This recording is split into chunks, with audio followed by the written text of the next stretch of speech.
president of the League of Women Voters of Florida, and welcome to our bi-weekly Lunch and Learn. This one is particularly important because it is involving the attack on voting rights in Florida, and we know they're happening around the country too, these attacks. So I'm going to get right to introducing our speaker. We're very pleased to have her. Eliza Sweren-Becker serves as counsel in the democracy program at the Brennan Center for Justice at NYU, where she focuses on voting rights and elections. Prior to joining the Brennan Center, Sweren-Becker was a litigation associate in private practice. She received her JD from Harvard Law School and a master's degree in public policy from the Harvard Kennedy School. She holds a bachelor's degree in international relations and graduated magna cum laude from Brown University. So Eliza, we are delighted to have you here today. Welcome. Thank you so much, Patty. It's always great to be with you and always great to be with the Florida League. The Brennan Center and the League of Women Voters of Florida have been working together for many years now, and you are all a fantastic partner on the ground in Florida. So grateful to be able to talk with all of you and share this time with you. Unfortunately, I'm here to talk about mostly bad news, the latest wave of voter suppression in the wake of the 2020 election. So I'm going to share my screen and go through a brief PowerPoint, but hopefully have lots of opportunities to take your questions after that.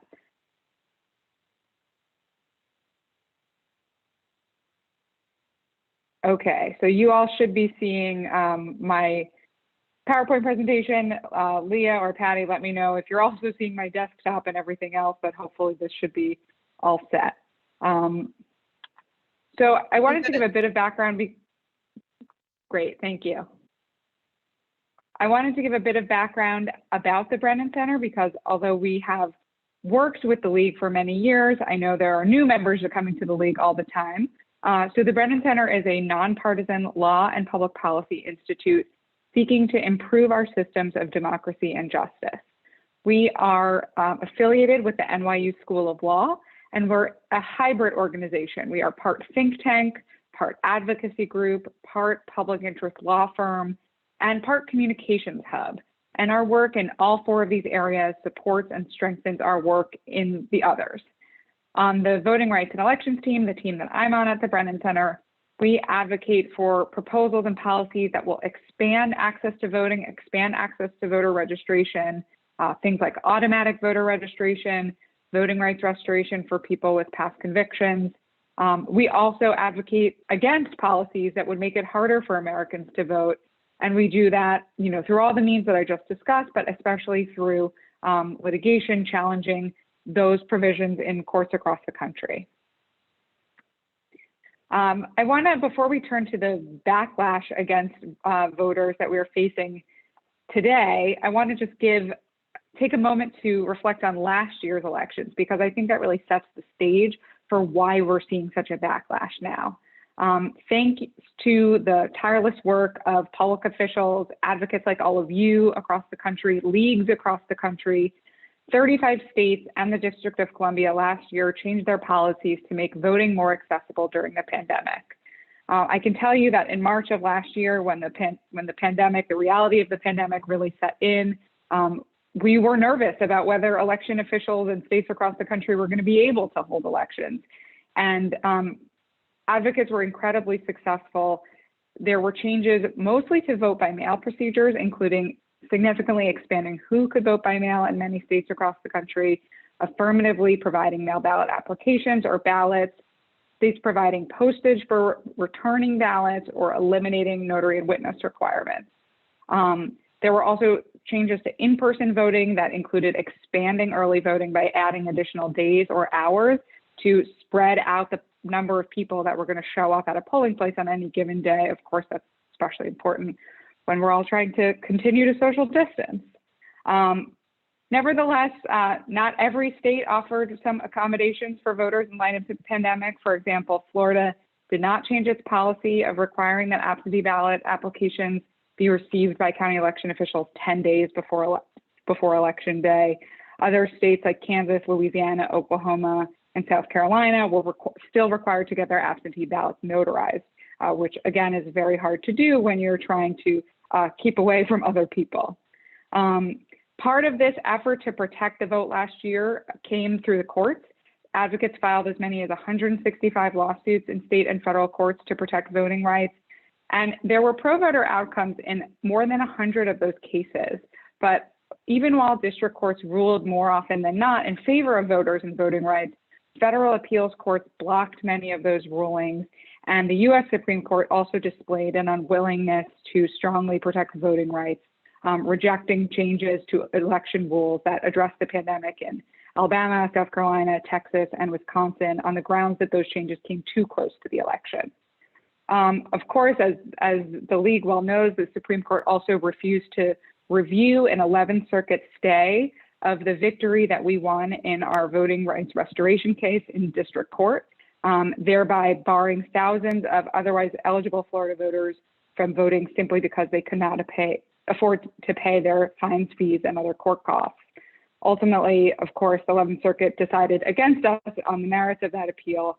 And, I think we made a lot of progress in that case in moving Florida forward and moving popular opinion, but ultimately weren't successful in the 11th Circuit. Even though there were many lawsuits in favor of voting rights, there were also litigants who took to the courts to hamper state efforts to increase access to the polls.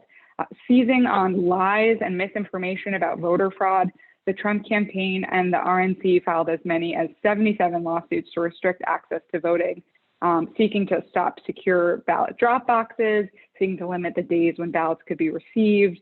And we've seen that narrative, that false narrative about voter fraud, carried through as the justification for many of the restrictive voter suppressive bills that we're now seeing across the country.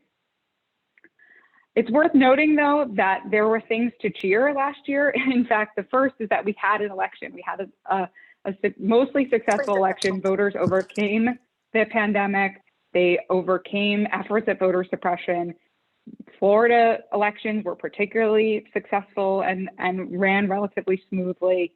And that is thanks to all of you, thanks to advocates, thanks to election officials on both sides of the aisle who stepped up, businesses that stepped up to provide PPE and transform stadiums.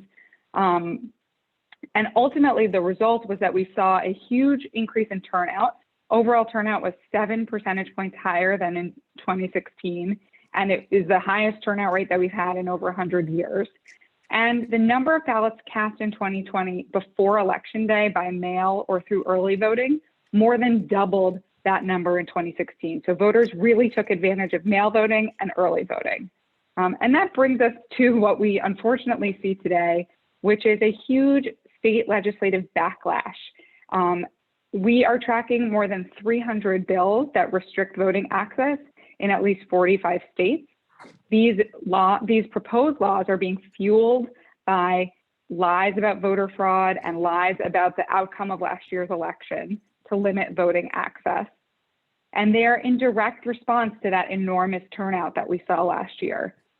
Certain states are particularly bad offenders, Georgia, Arizona, Texas, New Hampshire, Pennsylvania. Florida also has a number of restrictive voting bills. But this is not a limited phenomenon. We are seeing this across the country, without respect to region or the dominant political party in the state. There are still restrictive voting bills.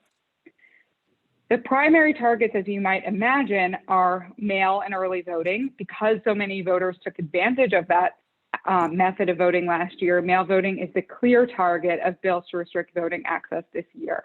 It's worth noting that last year, mail voters tended to be younger and less white than they were historically in past years. So I think it's no coincidence that we are seeing efforts to restrict mail ballot access as the group of people who uses that voting method has changed.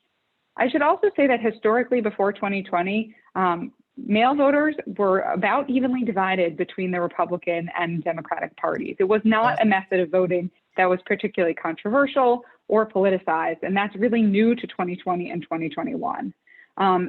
Lawmakers are trying to put obstacles in the way of mail voters at every stage in the process. from who qualifies to vote by mail, how you can get a ballot application and mail ballot, how you can cast a mail ballot that will count and will get in on time. And those are just some of the restrictions. We're also seeing a big effort to expand voter ID restrictions.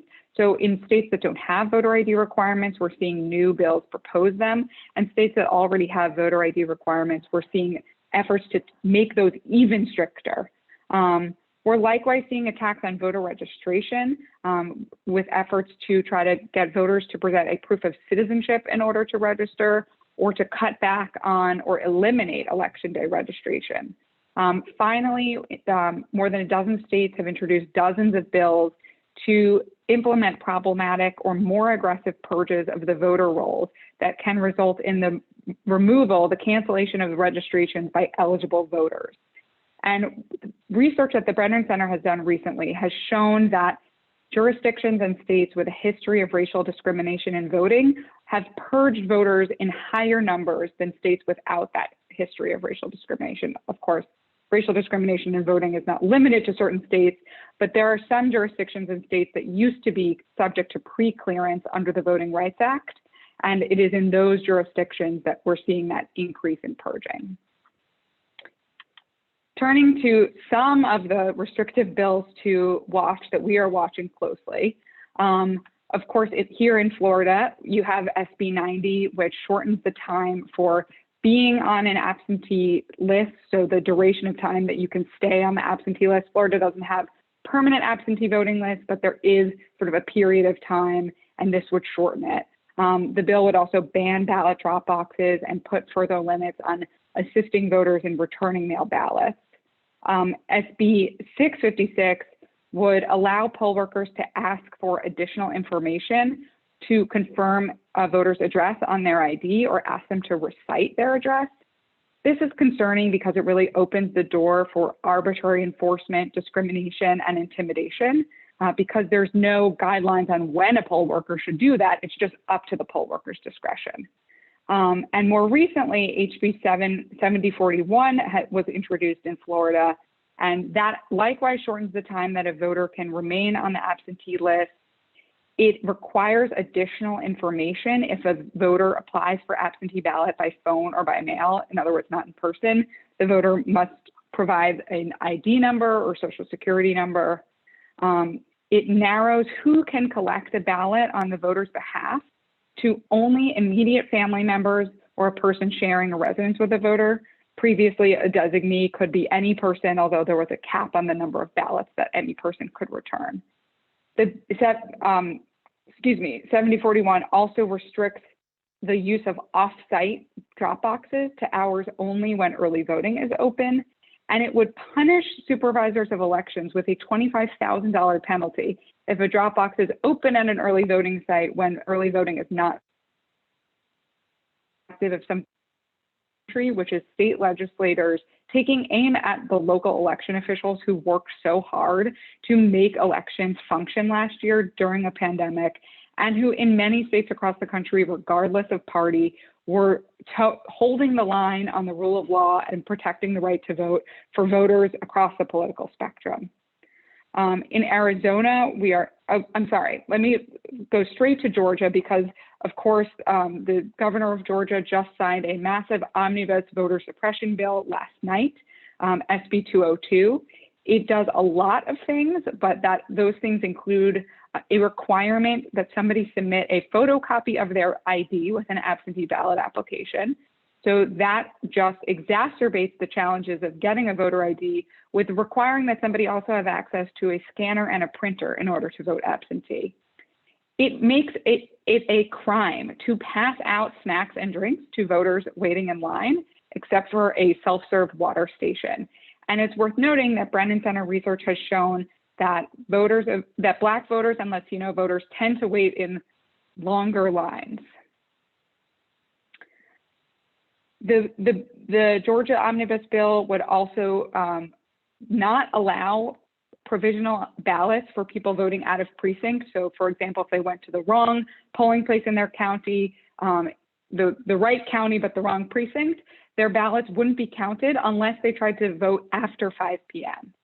The Georgia bill would limit ballot drop box availability, and it affirmatively states that there is no limit to the number of voter challenges that a single person can make. Turning to Arizona, another leader or at the bottom of the pack, depending on how you look at it, in the sheer number of restrictive bills introduced. SB 1485 would remove voters from make it easier to remove voters from the permanent early voting list there. 1713 would require voters to supply an ID number and a secondary identification document to cast an early ballot. I should say a state ID number or their voter registration number and the secondary identification document. I'm not going to run through every single bill on this slide because that would be probably boring and take too long. So I'm going to skip ahead to New Hampshire, where a lot of the focus takes aim at university students. So HB 429 would not allow college or university ID cards as valid photo ID, and HB 362 would not allow students to use their educational institution as their place of residence for voting purposes. Pennsylvania, which of course was the hotly contested state last year, we're seeing a number of bills, and they have a 2-year legislative session there, so we expect to see even more. But HB 143 is a dangerous purge bill that would allow local registrars to cancel a voter registration upon receipt that a voter had changed their address, but without actually hearing from the voter themselves, which is something that federal law, the National Voter Registration Act, requires that a local election official hear directly from the voter or send them a notice and wait 2 federal election cycles before somebody can be purged for change of residence. HB 25 in Pennsylvania would repeal no excuse mail voting. That is particularly shocking because Pennsylvania just enacted no excuse mail voting at the end of 2019, and they did so with lots of bipartisan support. So the only reason that there might be an effort to repeal that very new bill is that some legislators didn't like the fact that lots of people used mail voting last year. Jumping ahead to Texas, Texas has 2 omnibus restrictive election bills, SB 7 and HB 6. Included in both of those bills are additional criminal penalties for voters and for election officials alike, often for making reasonable mistakes that happen in the course of an election process. We're also seeing Texas take aim at some of the election administrators who tried to make voting easier last year for Texans. So one bill, SB 1115, would eliminate the discretion of local registrars to extend early voting hours, something that we saw in the Houston area, for example, where early voting was open during some periods for 24 hours a day, and HB 25, which would prohibit election officials from affirmatively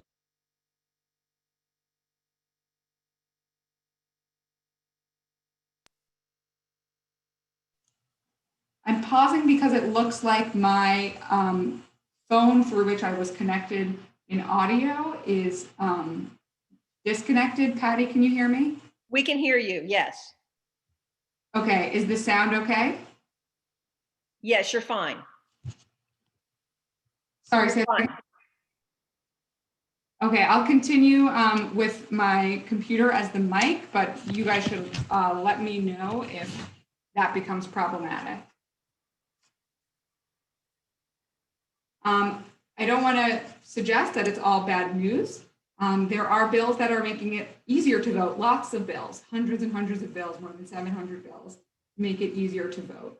Legislators have seen last year, particularly, that voters like choices. They like the convenience of early voting and mail voting. And those are areas where legislators are trying hard to expand access to either get rid of excuse requirements for mail voting or make mail voting simpler, expand early voting hours or locations.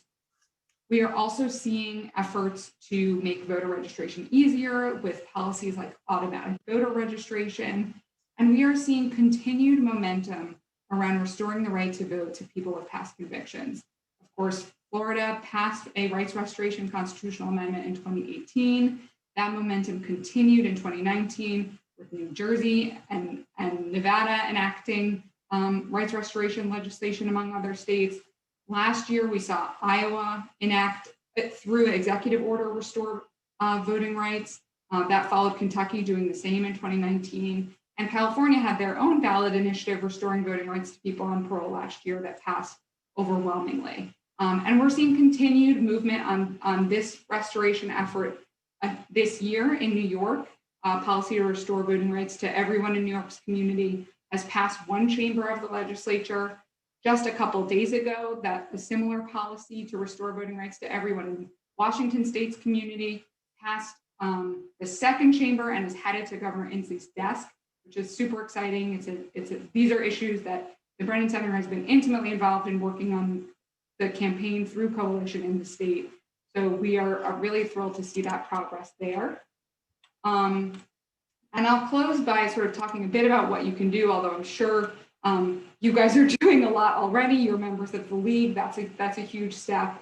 And I'm sure we'll talk about this more in the questions. But the first thing is obvious, which is to vote and to make sure that your friends and loved ones and family members are voting. And that is not just in federal elections every 2 years. That includes state and local elections, primary elections, this particularly state representative elections are essential for the lawmaking of voting bills, because as you know, your state legislature, they're the ones drafting these restrictive voting bills. And so it's really important to stay involved in the political process through the course of the election cycle and not just on 1 November every 2 or 4 years. As I know you guys already do, be in touch with your state lawmakers. I know this is something that you often do in person, but to the extent you can continue to do it by writing and calling as you feel safe to do so as the pandemic sort of continues, although winds down, please continue to do that. Write and call your federal representatives and senators. That is especially important as the Senate considers before the People Act Hr1, which is an omnibus democracy reform bill that would enact many of the policies that I talked about today, but federally: automatic voter registration, election day registration, early voting, online voter registration, protections against faulty purges, protections against intimidation and deceptive practices. And it also includes a number of not election related, but other democracy reform provisions like ethics reform, campaign finance reform. So it would be a huge step forward for the country, and honestly, one of the biggest civil rights packages in our time. Likewise, the John Lewis Voting Rights Advancement Act would restore a key provision of the Voting Rights Act, which was gutted by a 2013 Supreme Court decision, and it would strengthen existing protections in the Voting Rights Act. And the last that I say to everybody, but of course you are among them, is to support state-based democracy reform organizations and organizers. I know you're doing that because you're participating, but I also know you work in coalition with lots of organizations across the state, and your time and commitment to these issues is incredibly valuable. So I'll leave it there and take some questions. And if the sound is too difficult, I can also try to call back in again and rectify that. Thanks, Eliza. I think that we can go ahead. The sound isn't top notch, but I think everyone can hear you. So we will proceed with the questions. And as you might imagine, there are many. So I'm going to take these as they began to come in. So Eliza, this is from Ruth. Is the Brennan Center challenging the new terrible Georgia law? We're not directly engaged at this time to litigate that bill in court, but I am confident that a lawsuit will be filed imminently, perhaps today, by potentially some of our allies and partners. I know that many organizations are, have been watching this bill closely, have been preparing for its eventual passage, and that I have no doubt that there will be a lawsuit imminently challenging the Georgia bill. Okay, thank you for that. Let's see, from Beth. I thought Florida required ballots on elections day, not 10 days before. I think that there was some confusion about that. I was referring to the ballot application deadline, but yes, you're right that mail ballots have to be received by Election Day in Florida. Thank you. Let's see. This is from Elaine. I live in independent living in Boca Raton and am a member of the Palm Beach County League. We have almost 100% of the residents who use vote by mail ballots that we brought to the supervisor of elections. I'm currently trying to contact organizations that include all assisted and independent living centers in all counties in Florida. We know that if vote by mail can only have, we know that in this current legislation, only an immediate family member or someone who lives in the residence would be able to bring the ballot to the supervisor of elections office. And that is very restrictive. Do you have any comments on that, Eliza? I mean, I think you're pointing to one example of a scenario in which that would be highly problematic.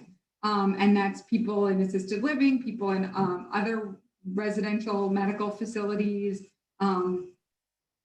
It also, there are some people who are living alone who have disabilities or other restrictions that would not enable them to deliver their mail ballot, and they would need somebody else to assist them. And they don't have that person living in residence with them, or they don't have an immediate family member available to do it.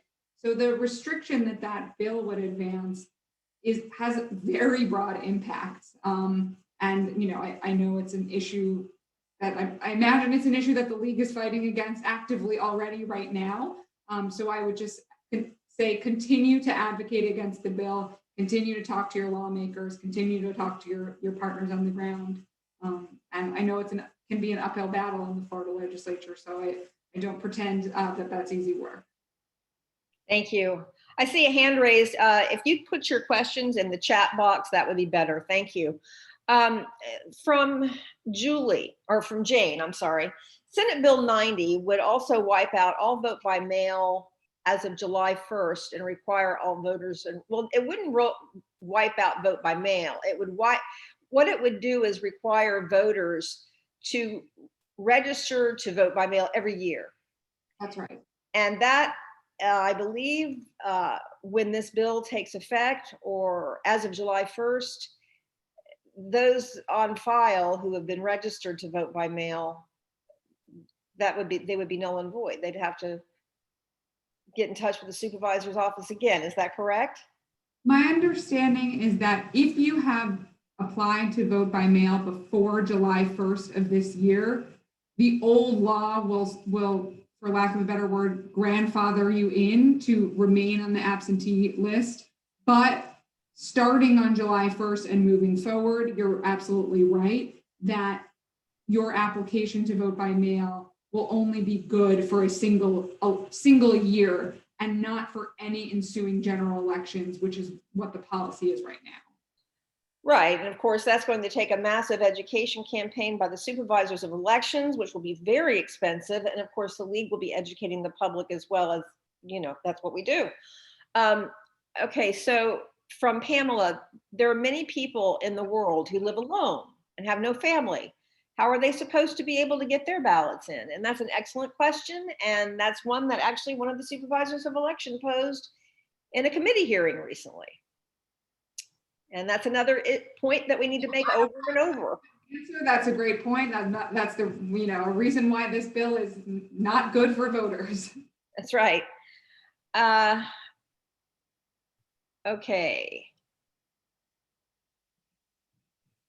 If these bills pass from Brenda, can they be challenged in the courts immediately? I mean, they certainly can be challenged immediately. The question is whether there are strong grounds to challenge them, and whether it's strategic to bring a lawsuit. So we would have to ask, or any litigant would have to ask, does this unduly restrict voting rights in a way that violates the US Constitution or the Florida Constitution?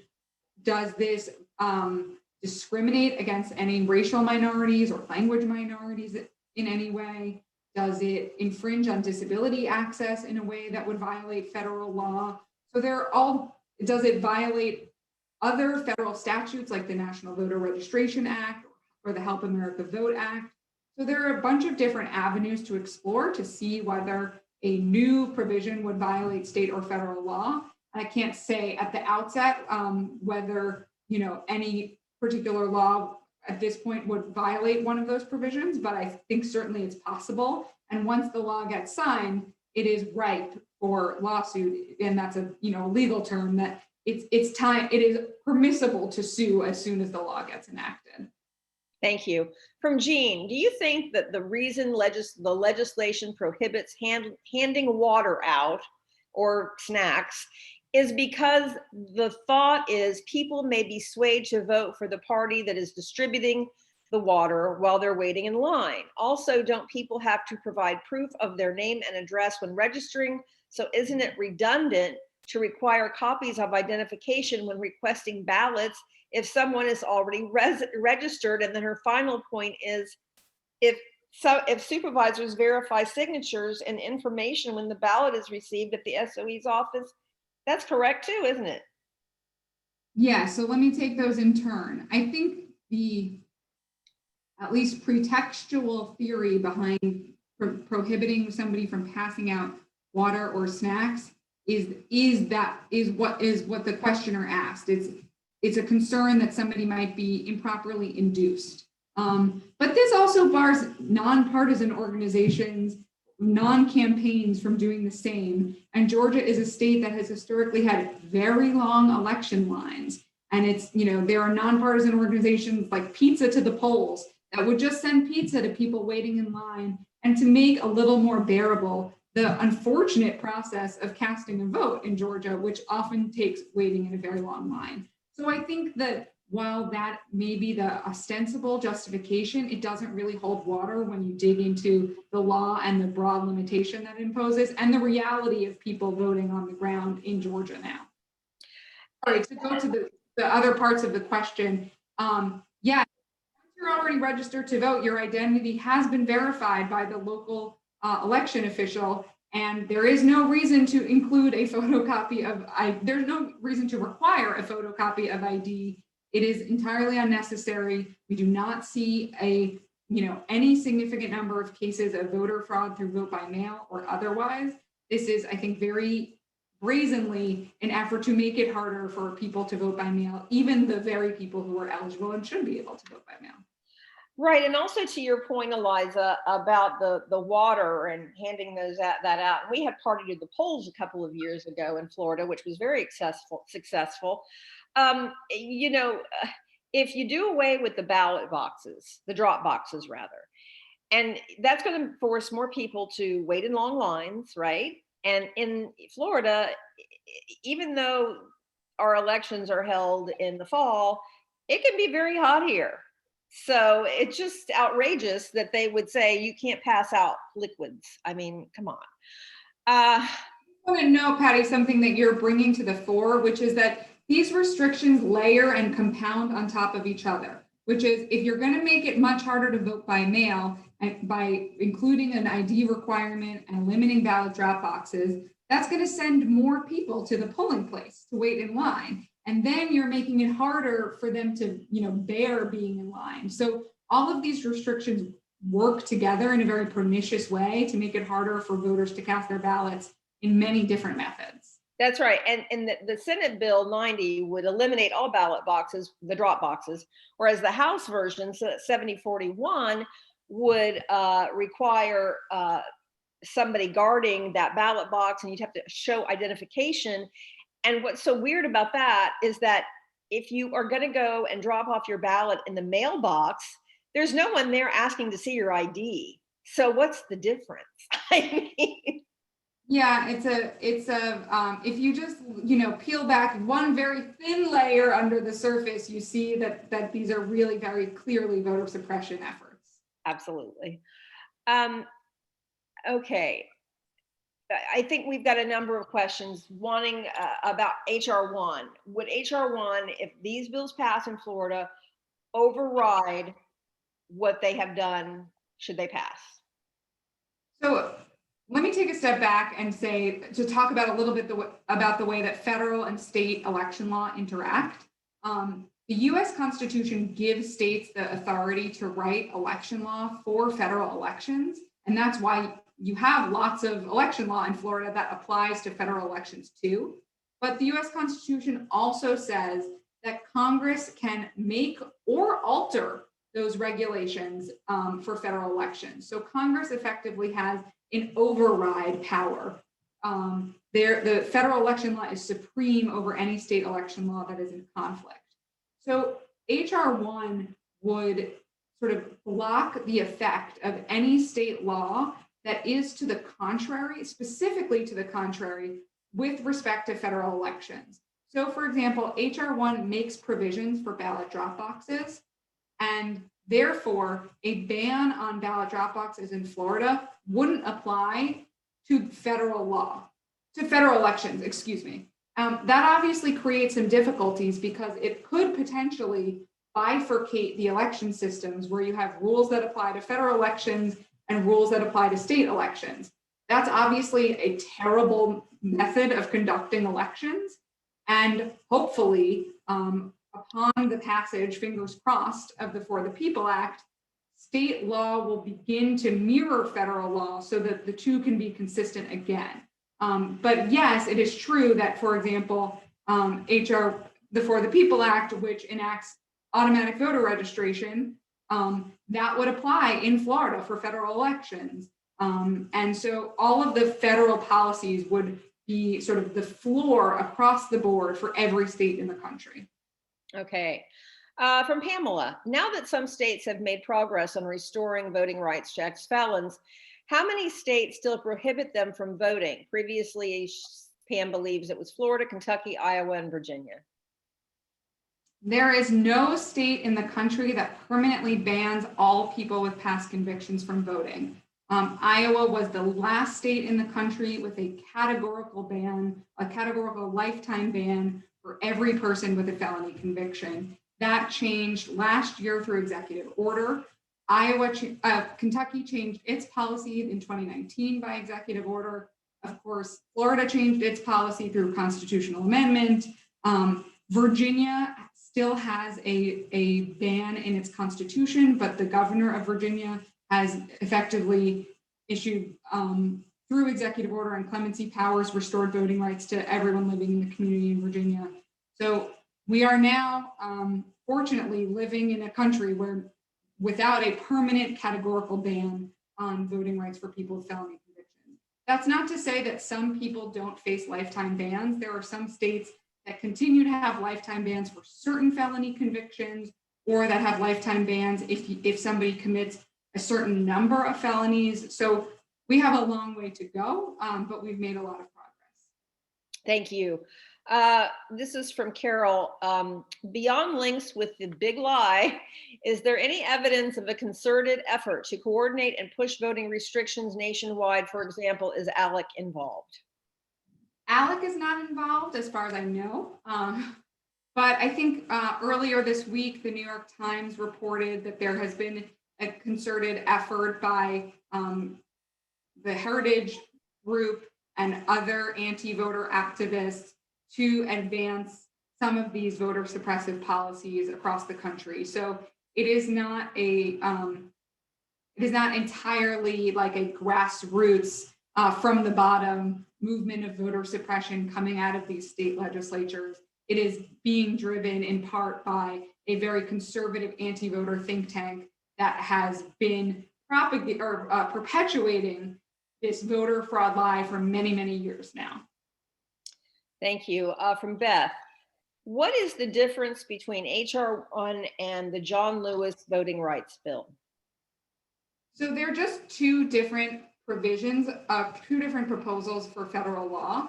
HR1 contains many of the election reforms, nuts and bolts election reforms, to set a floor so that every voter can have equal common sense access to the ballot, like early voting, no excuse absentee, protections against purges, automatic voter registration.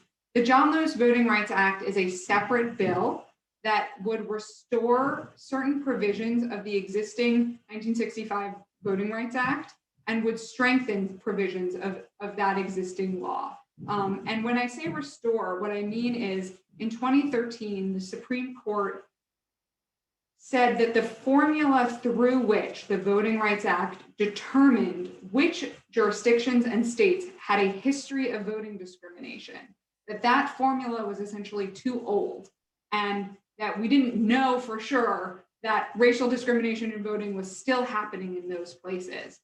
And as a result, the mechanism that relied on that formula, which is known as preclearance, has not been in effect since 2013. And what preclearance did was it said that all of these jurisdictions, counties, and states that fell within that sort of checked the sufficient boxes of the formula, such that that the area did have a history of racial discrimination in voting. Those jurisdictions had to get their changes in voting and election policy pre-cleared or approved by the U.S. Department of Justice or a federal court in DC to make sure that those policies did not have a racially discriminatory effect on racial minority groups. So it was it was the crown jewel of the Voting Rights Act. It stood in the way of many discriminatory, suppressive voting policies actually getting implemented across the country. And as soon as preclearance was gutted in 2013, we saw states rush to enact reforms that had previously been blocked by preclearance. So Texas enacted a massive voter ID bill. We had North Carolina enact massive voter ID law. And we've since seen restrictions enacted of the sort that would have been blocked by preclearance, like the bill that was signed in Georgia yesterday. Thank you. In the Georgia Senate Bill 202, what are the scary provisions relating to replacing the people verifying the election results and other tasks? And is there anything related to the Electoral College with that bill? So there are a number of provisions in SB 202 in Georgia that effectively take away authority from the local election registrars and even from the Secretary of State, basically in direct backlash to the Secretary of State and local election officials following the law, following the rules, and counting all appropriate ballots, and not, finding ballots that didn't exist or getting rid of ballots that were properly cast. So this is a big effort to successful, at least, before litigation has gotten resolved, effort to really shift power away from local election officials and the Secretary of State into the legislature, which is really, can be quite dangerous. This is from Ellis, I believe, and it's another question on HR1. She's wanting to know if HR1 would upend all of the negative impacts that the proposed Florida bills would have. So I can't, on the top of my head, sort of compare the provisions of all those Florida bills with HR1. I know it would dampen the impact of many of the provisions, in particular related to drop boxes, in relation to assistance in terms of returning the mail ballots of others. So I think HR1 would have a huge mitigating impact on some of the restrictive bills that are being advanced in Florida. But I don't want to tell you that it would perfectly match up and block everything without sort of setting them side by side and comparing them for you. Okay, that makes sense. From Kimberly, what recourse do we have when elected officials do not accurately represent the will of their constituents? For example, Manchin stonewalling the repeal of the filibuster. Well, I mean, the biggest recourse you have, obviously, you guys don't live in West Virginia, but is to vote out representatives who are not doing what you want them to do. I think, Manchin came out with a statement this week in support of the For the People Act and particularly called out the provisions that he thought that he is especially in favor of. Simultaneously, he's calling for and hoping for some sort of bipartisan legislation. I'm not all that hopeful that is going to happen out of this Congress. But I think we are seeing significant movement in the Senate and from the White House, understanding that some sort of filibuster reform is going to be necessary to get HR1 and the John Lewis Voting Rights Advancement Act through the Senate. And I think the important thing to focus on here when you're talking to other voters, when you're talking to your friends and family, when you're talking to your elected representatives in Congress, is to focus on voting rights and democracy. Because the filibuster is a kind of obscure parliamentary provision that nobody understands that well. And the key is to make sure that your representatives know that you want free, fair, and secure access to the ballot for every American, and that you want Congress to act in response to this wave of voter suppression bills. And they can do what they need to do to get that done. That's probably going to include some sort of filibuster reform. But what they really need to hear is just the breadth and depth of the desire across the country for democracy reform that really protects American voters. Rachel would like to know if you could drop a link into the chat box with the Brennan Center's publication on the roundups of voting legislation around the country. Yeah, I'm happy to do that. And I should also note that we are going to publish an updated roundup next week, if all goes well. That will reflect an update of the number of voting bills that have been introduced, but it will also reflect our analysis of the bills that are actually moving. Many bills get introduced and don't go anywhere. So we think it's important to sort of show what bills have moved along a bit in the process. Here's a question from William. Are most Florida's supervisors of elections paying postage on the return of the ballot? If not, what is the percentage that are not?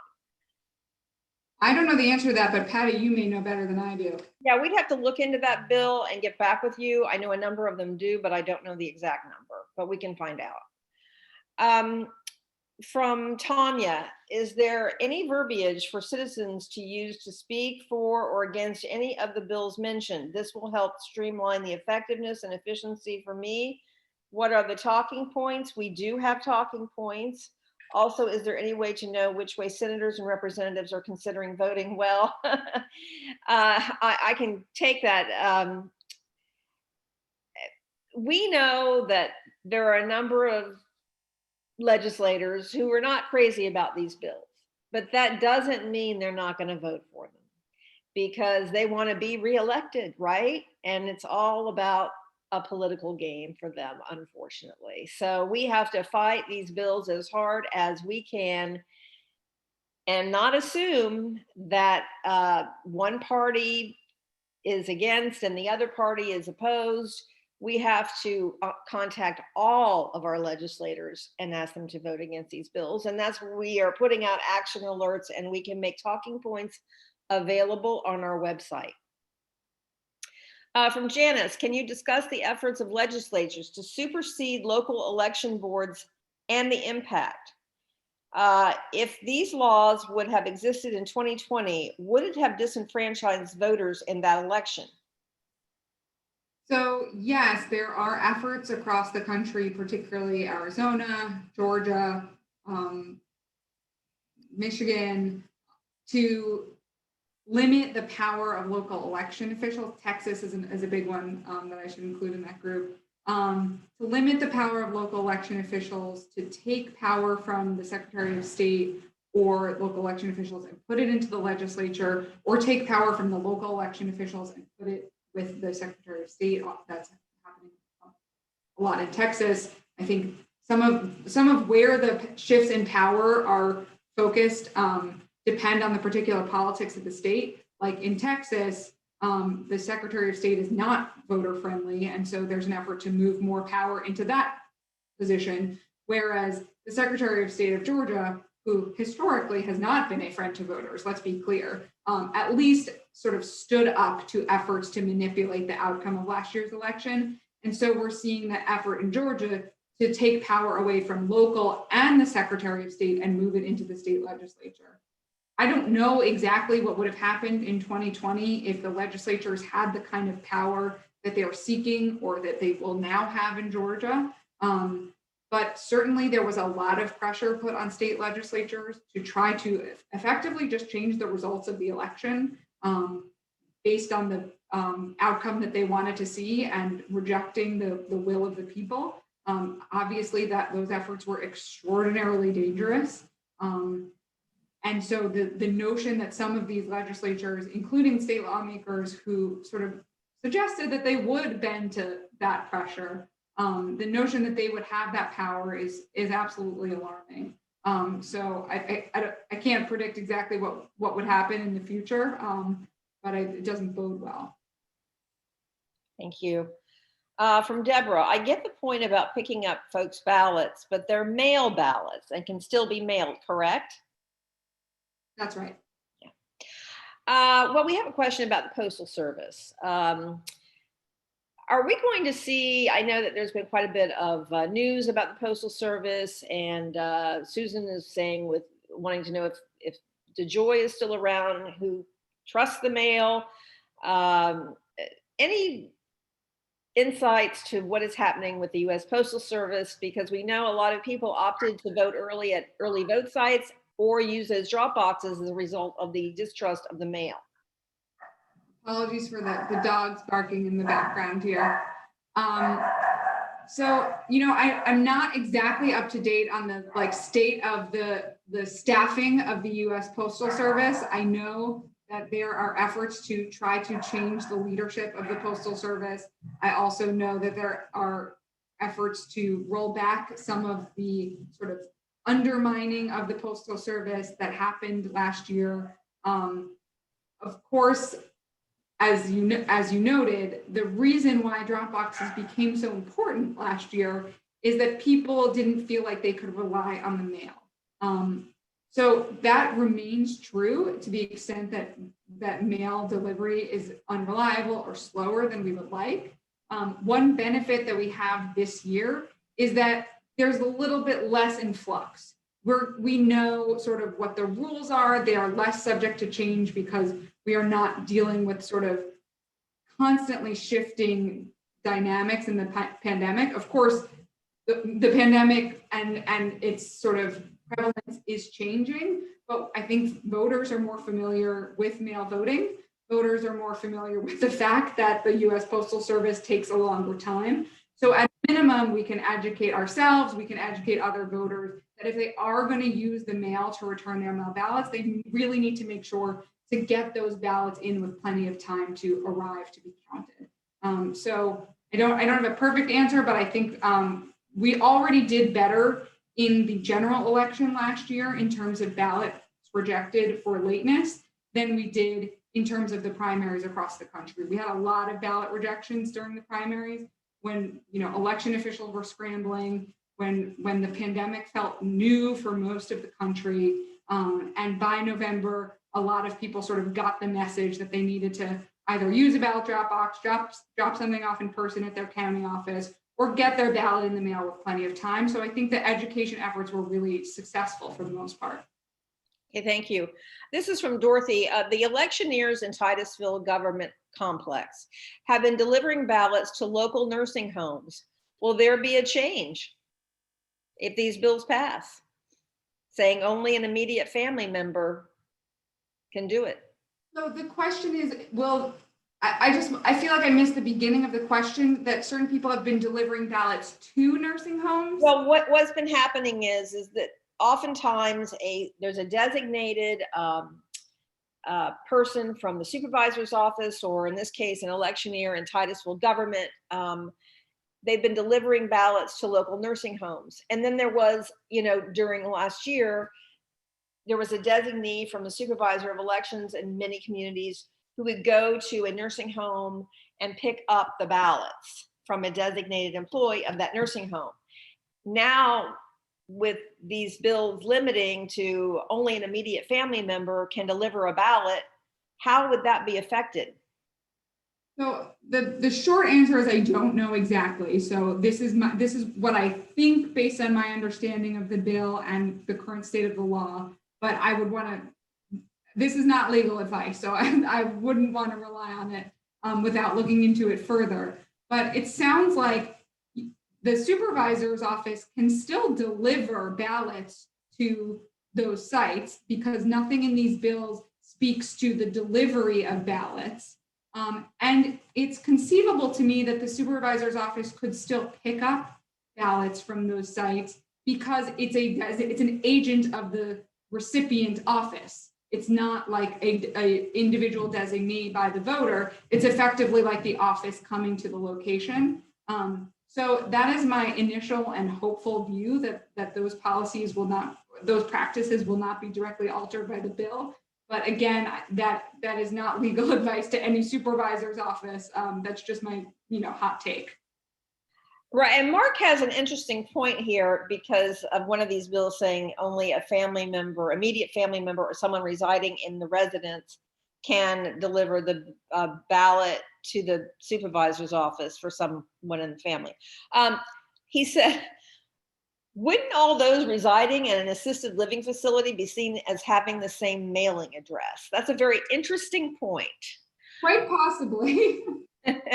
From Robin, have any states been successful in fending off these voter suppression bills, and how was that done? Well, I think it's done by concerted advocacy, and it's done by involving partners across the state. So while the bill in Georgia is awful, it's actually not the worst version of the proposals that were first introduced in Georgia. There were also policies there were also proposals to get rid of automatic voter registration in Georgia, and there were proposals to get rid of no excuse absentee voting in Georgia. And those policies fell out of the ultimate omnibus bill that got signed yesterday. And that is thanks to the really concerted effort of advocates on the ground in Georgia, putting pressure on their lawmakers, getting the business community involved and calling on the business community to speak up, particularly businesses that had been making statements in support of racial justice all throughout last year. We saw voter organizations really say, hey, if you support racial justice, if you want to support Black voters, you have to come out against these policies that are going to make it particularly hard for Black voters to have their voices heard. So, of course, those advocacy efforts didn't, entirely kill the massive voter suppression bill that got signed in Georgia yesterday, but they made it better. And I think that's a good sort of lesson in fighting the uphill battle in, for example, the Florida State Legislature, because even if you can't, completely stop a bill in its tracks, you can improve it. You can maybe mitigate the worst effects. And that doesn't make the voter suppression efforts okay. But you're at least protecting, some subset of voters from the voter suppression that they face. Well, we have a lot more questions, and I'm going to take this last one as a call to action. But in the meantime, I will address that, Beth. But in the meantime, I want to thank so much Eliza Sweren-Becker from the Brennan Center for Justice at NYU for joining us. This has been extremely informative. Everyone, this presentation and the Q&A has been recorded, so please do utilize it. And I will give my call to action now, but Eliza, thank you very much. Thank you, Patty, and thank you everyone for listening. I really appreciate it. We thank you for your work. Okay, Beth wants to know, I wonder how much the public really knows that most, if not all, election supervisors in Florida, all 67, oppose the new laws and don't know how much these laws are going to cost the public. Can the league send talking points on projected costs to use in letters to the editor and elsewhere? Also, any other ideas on what may influence voters inclined to think these laws are okay and not just harden polarization? Well, I will say that yes, we can make those talking points available. That is absolutely something that we will do. And we can put them on our website. It's going to take all of us, every single one of us, not just in the league, your neighbors, your family, your friends, acquaintances, talk to everyone you know about these bills and what they would do to their voting rights, because it's going to affect every single Floridian, no matter what age they are. If they're a voting age, it's going to affect the public. It's going to affect the future of voting. And we need to be making voting easier, not complicating it. So you all know that. I'm speaking to the choir. Please answer our action alerts, make the calls, write the emails. We can provide talking points, write letters to the editor, write guest op-eds. They're looking for these now in newspapers. We need to hear from you, our newspapers need to hear from you, or legislators need to hear from you, not necessarily as league members, but as their constituents, because you are the ones who keep them in office or not. Please let them know. Get in touch with them, write them an email, call their office, make sure that you tell them that you are a constituent. That's critical. So we assure you that the state will support your efforts, but we call on every single local league in Florida, and there are 29 of them from Pensacola all the way down to the Keys, to put on a forum to educate your community members about these bills, because it's going to take the public to stop them. So we provided you with today's recording. You can take a lot of this information from this presentation today and utilize it in your own forums, your educational Zoom presentations, because it's going to take massive public education to make sure that the voters are aware of what is likely coming down the pike should these bills pass. And make use of social media. Please, Facebook, Twitter, any other social media platforms you may be on, to highlight these bills. And the state makes good use of Facebook and Twitter. Repost our Facebook announcements about the bills, retweet, and we got to hit it from all angles. So we can do this. We're the League of Women Voters. This is what we do. We protect voting rights. We got the right to vote. We came out of the right to vote for women. We've been around 101 years now. We continue to fight for the right to vote and against voter suppression. And we're seeing these massive voter suppression efforts around the country.